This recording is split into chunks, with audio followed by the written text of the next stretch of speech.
بسم اللہ الرحمن الرحیم۔ بیان کیا جاتا ہے کہ روم کے ایک جنگجو بہادر نے حضرت عمر رضی اللہ عنہ کے زمانے میں مسلمانوں کی ایک جماعت کو قید کر لیا اور شاہ روم سے بیان کیا کہ مسلمانوں میں ایک شخص نہایت کوئی اور مہیب قسم کا انسان ہے جس کو دیکھ کر بھی خوف معلوم ہوتا ہے۔ یہ سن کر بادشاہ روم نے اس شخص کو دیکھنے کے لیے طلب کیا۔ اس زمانے کے دستور کے مطابق شاہ روم کے سامنے ایک زنجیر لگی ہوئی تھی جس کی وجہ سے باہر آنے والوں کو بادشاہ کے سامنے جھک کر آنا پڑتا تھا۔ جب اس مرد مومن نے زنجیر دیکھی اور معلوم ہوا کہ اس کے نیچے سے جھک کر آگے جانا ہوگا تو اس نے بادشاہ کے پاس جانے سے انکار کر دیا۔ تب شاہ روم نے اس زنجیر کو اٹھانے کا حکم دیا کہ وہ شخص ان کے پاس آ سکے جس کو دیکھنا اور ان سے باتیں کرنا منظور تھا۔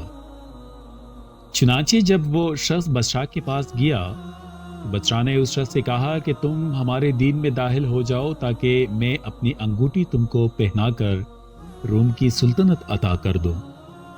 یہ سن کر اس مرد مومن نے دریافت کیا کہ دنیا کا آخر کتنا حصہ تیرے قبضے میں ہے؟ بادشاہ کہنے لگا کہ دنیا کا تقریباً تہائی یا چوتھائی حصہ میرے قبضے میں ہے۔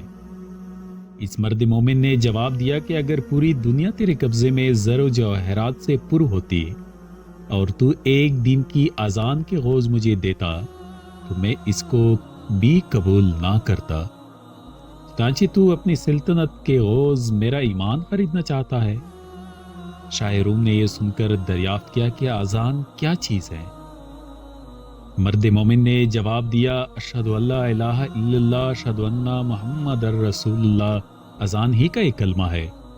یہ سن کر شاہ روم سمجھ گیا کہ اس کے دل میں حضرت محمد صلی اللہ علیہ وآلہ وسلم کی محبت سما چکی ہے، اب اس طرح کام نہیں چلے گا۔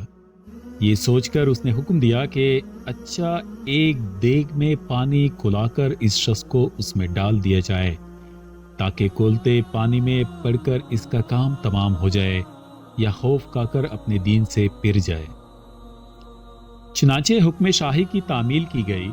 جب اس مرد مومن کو دیگ میں ڈالا گیا تو وہ بسم اللہ پڑھ کر داخل ہوا اور حکم الہی کی برکت سے دوسری جانب سے باہر آ گیا۔ یہ دیکھ کر لوگوں کو اور بھی تعجب ہوا۔ اس کے بعد بادشاہ نے حکم دیا کہ ایک اندھیری کوٹڑی میں اس کو بند کر دیا جائے اور 40 دن تک سوائے خنزیر اور شراب کے اور کوئی چیز اس کوٹڑی میں نہ ڈالی جائے۔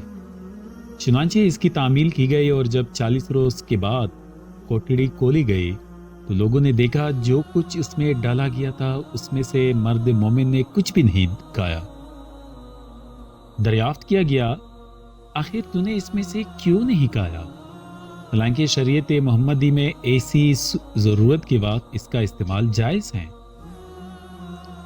مرد مومن نے جواب دیا کہ اگر میں ان میں سے کچھ کھا لیتا تو تم کو خوشی ہوتی، میرا مقصد تو تم کو غصہ دلانا ہے۔ پھر بادشاہ اس سے کہنے لگا کہ اچھا اگر تو مجھے سجدہ کر لے تو میں تجھے اور تیرے ساتھیوں کو چھوڑ دوں گا۔ یہ سن کر مرد مومن نے جواب دیا کہ حضرت محمد صلی اللہ علیہ وآلہ وسلم کے دین میں خدا کے سوا کسی کو سجدہ کرنا درست نہیں۔ اس کے بعد شاہ روم نے کہا کہ اچھا میرا ہاتھ چومو تاکہ میں تم کو اور تمہارے ساتھیوں کو رہا کر دوں۔